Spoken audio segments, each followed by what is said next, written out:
Hey, it's Paul Venus with GreatDad.com, and I'm here in my weekly series talking to dads about modern fatherhood. And I've got an interesting guest on today, Chuck Chapman, who's both a therapist and a coach. So welcome, Chuck. Thanks, Paul. Thanks for having me on the podcast, and yeah, thanks for the introduction. Glad to be Yeah, here. well, you've got a book coming out. Well, I guess we'll talk about that in a little bit. But what do you feel? How would you define your kind of mission right now Mm. in the website and what you're doing with the book?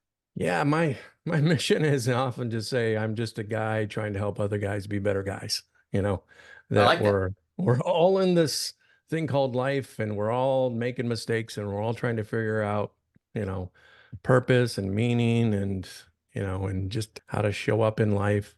And I think the idea of being a father, that's something that we may have an idea of what a father is. I mean, probably, well, I guess all of us had a father, but maybe the father was absent, or, you had stepdads or whatever that might be. And so that oftentimes creates sort of this roadmap for you of what you think a father should be. And yet when the kids come, there is no instruction manual. You're just winging it. So I think that's the thing that I would say I'm a father helping fathers be better fathers. Good. That would be a good tagline. Yeah, there I'm you go. interested in that idea of people questioning and how many people do question, because I think some people don't, they haven't learned to question or Yeah. what the questions are to pose to themselves to come up with answers or even to know that there are big Hmm. questions. Absolutely. I mean, it's something that you kind of hopefully gather some insight along the way, where you start to see that, you know, there's this little person, big person. Sometimes, they grow up and they're still your little guys, but that you're responsible for and you have to take care of, and the ins and outs of all of that. When we get married, we are in a relationship, a romantic relationship, and we get married, and that turns into a husband and wife relationship. And then when you have a kid, all of a sudden you have this brand new relationship, which is parent, father. And I think a lot of people, the natural progression is we get married or we, partner up, and then the natural progression is to have a child, right? Right. And we don't understand like how much of a commitment that is. More, actually, probably more of a commitment than your marriage, because your marriage you can get divorced, right? Right. Yeah. Yeah. They'll always be your kids. Do you see Right. that with your clients that a lot of them kind of bumbled into it without even really thinking through how the whole thing would work or what a big responsibility and for some a big burden it would be for such a long period of time? Well, I know I did. I mean, I Yeah. remember, getting married, and, my wife said, "Hey, let's get a dog." And I'm like, "Yeah, let's get a dog." We had a dog for a while, and she said, "Hey, let's have a kid." I'm like, "Yeah, let's have a kid."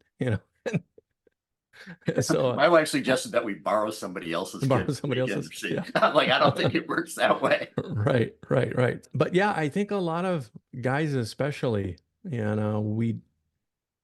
it sounds like a good idea, but we don't really know what that is. In fact, oddly enough, I had a colleague of mine ask me this question. He's in a relationship, his girlfriend wanted to get married and have kids. And he said, "Chuck, I got to ask you, when it comes to having kids, what's the Yeah. upside?" Yeah. I'm like, never thought about that before. Yeah. And I thought, wow, what is the upside? I mean, they're expensive. They break your heart. They don't do what you want them to do Yeah. most of the time. And I just kind of sat with that question, and I said, here's what I know about being a father. You will never know a greater pain in your life, and you will never know a greater joy. That you end up getting both of those things, and you can't have one without the other. And I think that ultimately being a dad is something we want to be good at. We want to learn how to do it. And if I didn't have a model or a role model, probably a good idea for me to get a mentor, get with other men, other dads, to be able to, if nothing else, just talk about what I'm going through. Yeah. I wholeheartedly endorse that idea because Yeah. it can be a really lonely road, and always in conflict with what society is telling you should do, Right. or what quite often was, at least it used to be, that the only voices really were women telling men Hmm. how they should be, and in my Right. experience, men have to take it on themselves and figure out how to be a father that they can identify with. And I'm sure Hmm. it sounds like you do a lot of work with values and integrity Yeah. and what manhood Hmm. is in your work. Exactly. Yeah, yeah, that's a lot of it. You know, the book that I wrote, it's called Finding Your Way Without Losing Yourself, The Path of Integrity. And it starts with my story. Okay. My story was, again, guy, good guy, colored in the lines, had a career, job, all that kind of stuff. And yet I really wasn't happy in life. There was this sort of nagging thing of like, is this all there is? And this pain kind of led to me drinking more than I should. And I was really functional, you know, was never missed work or anything like that, but I didn't realize how much pain I was in. And a lot of that pain came from a couple of things. One was my daughter, she's now 33. She still lives with me because she has a developmental disability. And she's really high functioning. She can take care of herself a lot, but she'll never really be able to live independently. So there was a grief around that. And then there was a grief about going through the divorce and when my wife left me. And when that happened, you know, I wish I could say that I was a, you know, stellar example. I was the poster child for what not to do. You know, I started drinking heavily. The first woman that came along, it showed me any intention, you know, before the ink was dry on my divorce papers, you know, we were getting married. And of course, that lasted about, it was literally about 2 months before it imploded. And so I started going to AA. And while I was in AA, one of my sponsors said something to me. He said, Chuck, you know, there's pain and there's suffering. Pain is inevitable, suffering is optional. He said, you are suffering.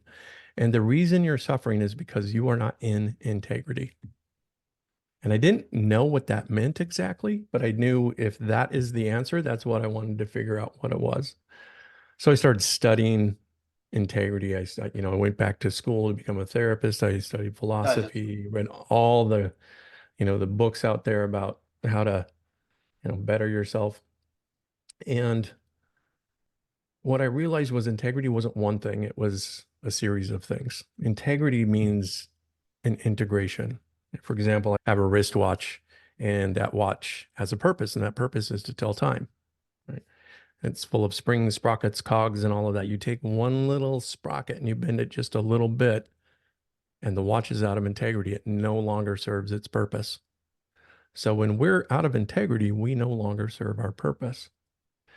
And so integrity just isn't one thing, it's a combination of all of our values and virtues. So what I did was I kind of came up for me with 16 virtues that I mm, felt covered a lot of these things. And by integrating these virtues into my life, into a place of integrity, I found this pathway. So, for example, I just rattle off a couple of them here, you know, courage, you know, courage, loyalty, wisdom, grace, kindness, generosity, self-control, temperance, justice. These are all some of the chapters that I outline in the book. Now, what I found was with myself is that integrity is not a natural act. It's not natural for me to be kind. It's natural for me to be selfish, to be stingy, right? And these are all the things of, you know, that we would sort of call vices, or the natural thing would be a vice. So a virtue then would be, if it's not natural, but we're able to invoke it and override the natural, it makes it supernatural. And so by connecting within yourself, you know, to a power greater than yourself, and that could be whatever you choose, you know, that by connecting with that, we end up serving our purpose. And like a watch's purpose is to tell time, I believe our purpose as a human is to give love and to be love. And the way we help our children the most is by doing loving acts for them. And one of the loving acts for them is being a father, being a teacher, being a provider, being a protector, being someone who has open understanding and yet, you know, can stand up and say, that's a boundary, you can't cross that. So I think it's really difficult for men in general who've been taught this idea that, masculinity is toxic, to embrace this idea that masculinity is actually an act of love. It kind of flies in the face of the popular political idea of masculinity, but I truly believe that masculinity is an act of love. Now, we're both masculine and feminine. I got both masculine and feminine energies inside of me, right? And the feminine energy is all about receiving love. So my child is actually in a feminine energy state, even if it's a boy, because I'm always giving love and they're receiving love. What I think can get messed up is when we feel like we put the child in the role of the masculine and say, you feed me, you love me, you validate me. Okay. You're not doing what I want you to do. You're not a good reflection on who I am as a father. Okay. That's me being in what I would call a lower feminine energy state because I'm wanting somebody to do something for me, to me, as opposed to the higher masculinity state, which is let me give to you my unconditional love. There's a lot going on in there. Yeah, So sorry. That let me was see a if I can. big dump, right? Yeah, well, between the values and love, and I'd love to get back into the love part because I do believe Yeah. that is with you that that is the quintessence of what Mhm. life is about, and it's not something you really discover until later on. But how, when you look at, you've got 16 virtues, that's a lot of virtues to Yeah. keep track of. I mean, and Right. you usually when you talk coaching is usually Yeah. maybe 3 to 5, and beyond that, it's Well, hard one to of the keep things top I of do with mind. guys is when I'll ask guys, what does the word integrity mean to you? And I'll Yeah, get a lot of yeah. like kind of deer in the headlight looks. And I I think it don't means, lie. I don't being steal. honest. Yeah, that kind Yeah, of stuff. right. And so um, what I ask them to do is come up with, explain to them kind of what a virtue is. What are your top 5 things that that are valuable to you that you don't want to waver on? And so the list of 16 kind of gives them an ability to kind of go through. Now they're all good, right? Yeah, But you're and going you to still find, do a lot of them. and you I do a mean, lot of them, yeah, absolutely yeah, right. but But what I would kind of call your core values or the ones that you really kind of focus on. For example, for me, one of my core values is courage. And that's because in the book, I refer to courage as the North Star because I don't think you can do any of the other virtues without courage. And courage doesn't mean you're not afraid. Courage means you're afraid and you do it anyway. You step into the fear. And by acting courageously and oftentimes acting in love for someone, towards someone who's maybe hurt us, you know, that requires a huge act of courage. It also requires another one of my favorites, which is humility. To there but for the grace of God go I. Like I know that I'm just as likely to mess up. I just got an email from a guy who I had a group today and he's like, "Oh man, I got it wrong. I got the time wrong." And he's like beating himself up and he's like, I'm telling myself all of these stories and I was like, "Yeah, man, I'm glad you can recognize that. Glad you can recognize that part of yourself that wants to tell you're horrible, whatever." well, it's really So interesting those, that you say that the core values may be things that you're not as good at. I mean, you may think of yourself as a liar all the time, but one of your core values is being honest, and you got to fight yeah, with that. right. I tell a little bit of To story. be in Mm, to have that integrity, to yeah. be true to Yes. yourself and feel good during the day, because Hmm. that's Yeah. usually Right. when we're out of sync, that's when we have Right. bad days. We beat Right. ourselves up. Yeah. Well, and we're never fully in integrity, I don't think. I mean, we're kind of moving in and out of it. There's pressures And of the that's so world. important to give grace to when Yes. you're out of sync Right. and you got to get back to it, right? You got to get back to it. And so, I tell a little story in the book about a client of mine who's a lawyer and, he kind of prided himself on being a really courageous lawyer. Like courage is one of my top values. And we're talking a couple of weeks later, and he was talking about this conversation that he wanted to have with his wife, and he was avoiding it. And I'm like, why are you avoiding that conversation? He's like, well, I'm just afraid of a reaction. I said, I thought courage was one of your top values, and he's like, wow, yeah, you're right. Like, yeah, I'm avoiding things that I'm afraid of without really recognizing that when I avoid, like, if I have a difficult conversation and I avoid that, all that does is it makes the pain, the suffering greater. So by getting back into integrity, you know, okay, I practice courage. It scares me. Have the conversation anyway, and then whatever happens. So, but yeah, I think that if you have, the other thing is like when you look through the list, what are the ones you really struggle with? You know, that's a clue as to that might actually be one of your core values. That's an interesting way of looking at it. Usually we're taught in coaching school to identify people's values by the stories they tell when they're the most alive.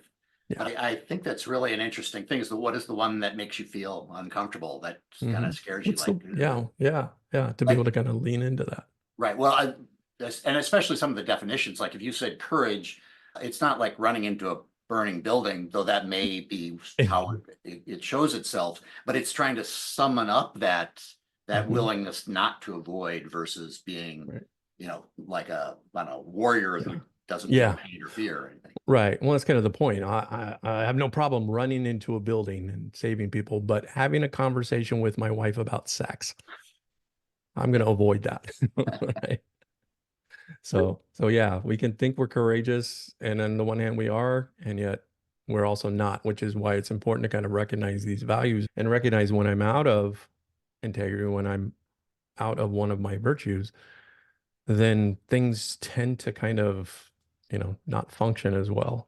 Now, Yeah. if I'm in it, so even if, for example, there's a difficult conversation I need to have, maybe I need to let somebody go or something like that, it's going to be painful. But by practicing courage and virtues, I can do that from a place of honesty, authenticity, assertiveness, courage. And while there's pain, there's not the suffering. The Yeah. suffering is if I let it go on. Yeah. Okay. Don't Yeah. fire the person. I let them continue on and continue to make mistakes. And then I'm really suffering. And then that value can also be a motivator to actually do it, Yeah. because you ask yourself the question is like, is courage really key value, or am I Yeah. just Am I pretending? just saying it is? Yeah, Yeah. right, right. Yeah. So I'm turning the conversation a little Yeah. bit toward men of older age, because I do a group, as I've mentioned, Yeah. of men after 55 finding Mhm. meaning. And I think a lot of men at that stage of career where they're either left their career, or about to leave their career. The kids are moving out or moving away. They're obviously getting older physically and Mhm. questioning what that Yeah. means. They struggle for meaning. I think a lot of men struggle for meaning at that phase. So do you have any wisdom or for men in that situation? Maybe it comes back Yeah. to just trying to identify the values and continue to live them. I think what happens for a lot of us guys is early on in our life, we hear the words purpose, we hear the words, Yeah. what is your value? What do you bring? Right. And we typically look at that as success, as sort of monetary, what is Right. my career? What is my job? And when that becomes your entire identity, right? And then you retire, all of a sudden that identity is gone. This happens with women usually before it happens to men, because the woman's oftentimes the mother, her identity is tied up into the children. And so when there's the empty nest thing, all of a sudden she's no longer a mother, and her purpose, her primary purpose, which was raising these kids. And now as I'm retiring, my purpose, what I did, those kind of things tend to, that's what my identity is wrapped up in, and it goes away. Who am I? What's left here? And I think that one of the values of being in integrity is that the key is to love. And the way that we love, oftentimes, I think, as men, is service. And if I'm not in service, then I will generally have a feeling of worthlessness. Right. So if I'm not serving anything more than myself, what am I going to do? What am I doing with this? But And I think that's why, the statistics are what they are. Guys retire and then, they die a couple of years later. And that, I think it's because hey, I don't have a purpose anymore. And if I don't have a purpose, I don't have any meaning. If I don't have any meaning, what am I doing here? I'm just taking up space. Right. So I think by going inward, as guys, when we're coming of age, we go outward. What's my career? What's my identity? You know, but by going inward, you know, who can I serve? Who can I love? Who can I make their life a little bit better? That's sustainable. So I think, but for me, and I'm getting, I turned 60 this year. So I'm, same thing as it's coming up, although therapists never retire. So that's the other part of that. But I think that, you start looking at those kind of things and you start asking yourself like, well, what would I do with my time? And I think that, I don't know, I'm always feel like I'm going to be serving at some level. Mhm.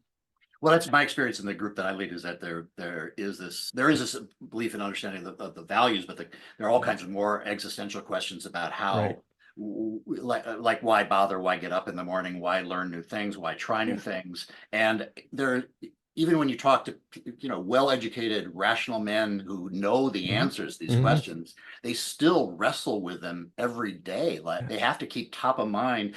Maybe, and it comes back to like these values. If you keep on saying that part of your values are generosity, that means you go Mhm. out and you find meaning Mhm. by acting out in these values, and that's the only way forward, because the other way is not happy. Right.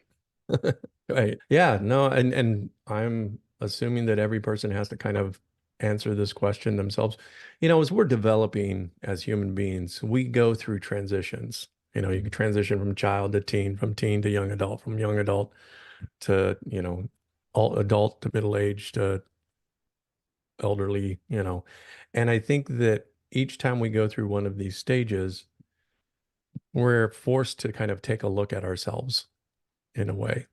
Whether it's what is, and I think the latter stages of, what did I bring? What did I leave? What is my legacy? You know, that's if we can find value in that this latter half of my life, I'm gonna leave a legacy. The thing is that we don't, I mean, people have ideas and faith about what happens when you die, but I don't really know. I have an idea of what I want it to look like, and I, have faith and all that kind of stuff. But let's say there's nothing, just blank space after that.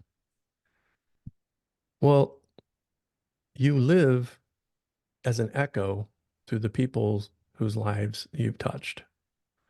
So by doing service for someone, you're actually giving them a gift that changes their life and changes the trajectory of their life that, echoes throughout these different generations. So if there's absolutely nothing else, at least I'm having an influence and an impact on the world. The conclusion I come at the very end of the book is this, is that when I was growing up, I tell the story of my dad we were going to borrow a pickup truck from the next door neighbor to take some stuff to the dump. And we took it to the dump. And then my dad took the truck through a car wash and he filled it up to the top with gas, even though it was almost empty when we picked it up. And I said, Dad, why are you doing that? And he said, Chuck, you always want to leave things a little bit better than the way you found them.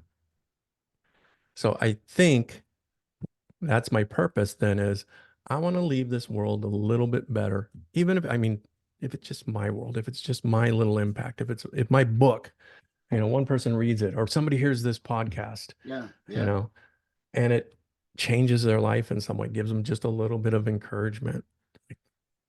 We Yeah, left things a little bit better than we found them. I teach another course on gratitude, that the part of that whole virtuous circle in gratitude is the ripple effect, and the fact that if I make the barista smile, she's not a little bit nicer to the next person she talks to, and there is that ripple effect, and it does add a lot of meaning in a kind of very sentimental, kind of touch your heart kind of way. It How do you define how do you define love in this whole thing? Because we were talking about how love really is what it's all about. At the end of the day, that's what Mhm. you're left with. And you didn't, and most people don't realize that, as we said, until you get older. And it seems to be there's so many parts of love that Oh it's yeah.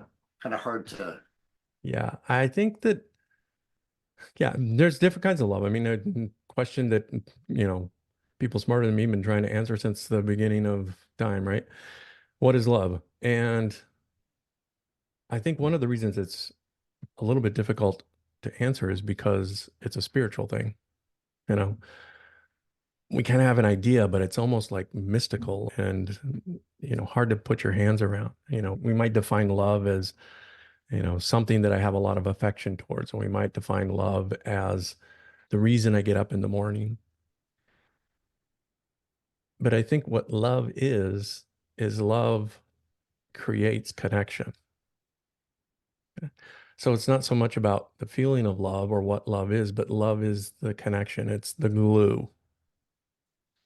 And because as people, individuals, we can't fly, we can't run very fast, we can't hold our breath underwater. The thing that we can do is we can cooperate and be in community with each other. And the way that we feel safe within a community, within a tribe, is that connection of love. So what is love? Love isn't so much a thing as it is, an action that is that the purpose it serves is to create connection, deeper connection, intimacy, and that kind of thing. Yeah, that's beautifully put. I think it's that sense of connection that's just Yeah. it's woven into everything. Mm-hmm. I guess it comes all back to the values too, is Yeah. how the whole thing kind of holds together. Right. It's a fascinating subject, and I have thought about it a lot too. Right. Yeah. It's really hard to explain Yeah.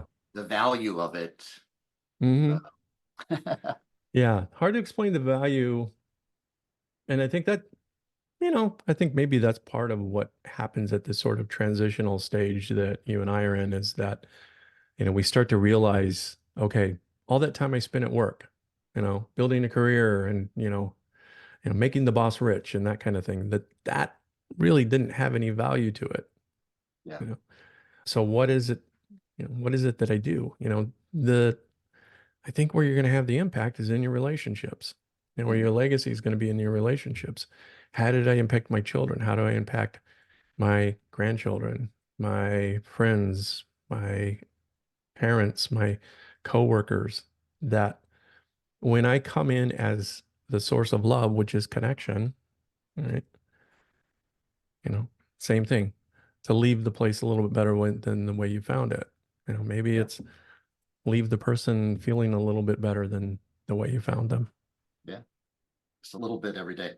Well, Hmm. this has been a very interesting conversation. Yeah, it has. I've been enjoyed it. I do always ask three questions at the end so you Sure. can help maybe the younger fathers who Yeah. maybe listening.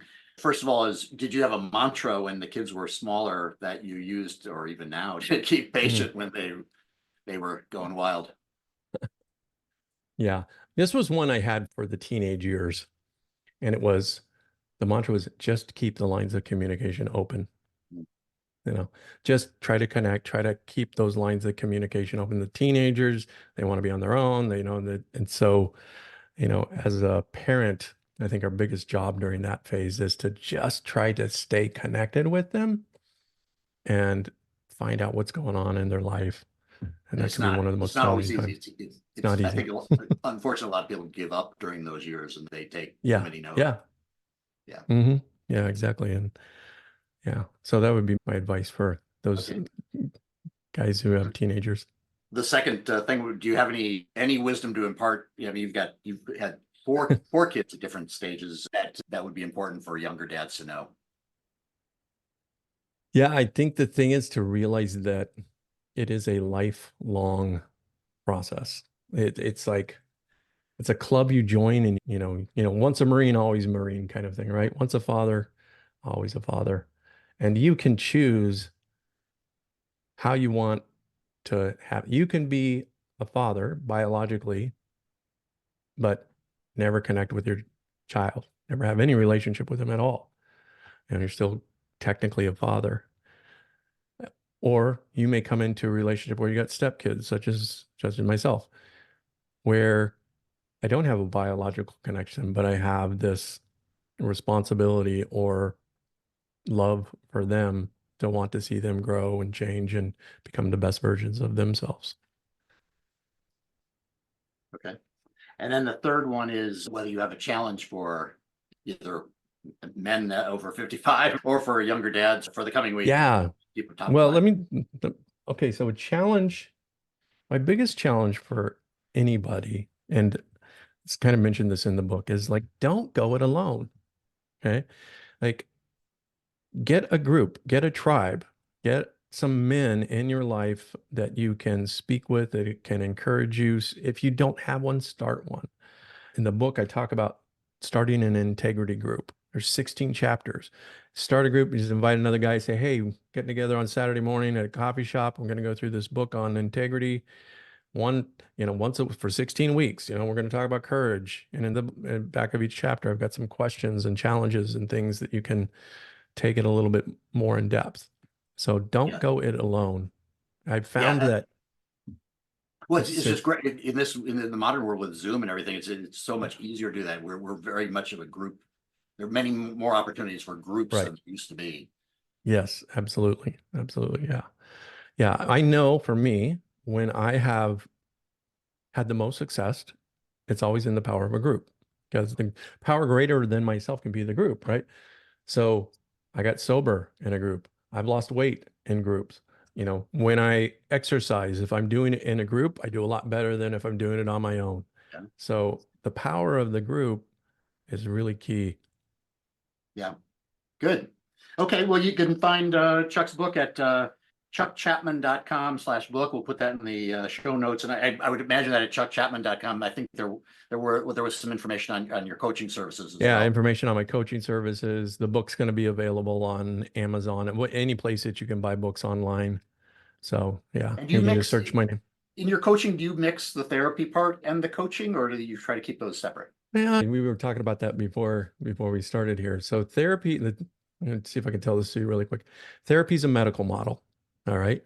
I have to give you a diagnosis, a mental health diagnosis, and then I create a treatment plan and I submit that to an insurance company, and they come back and they say they're going to pay us money to meet together.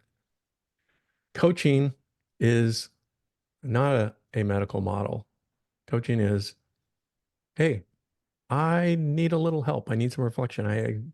I'm stuck here. I don't know what to do. So it's not that I'm depressed, although I might have symptoms of depression because I'm stuck, right?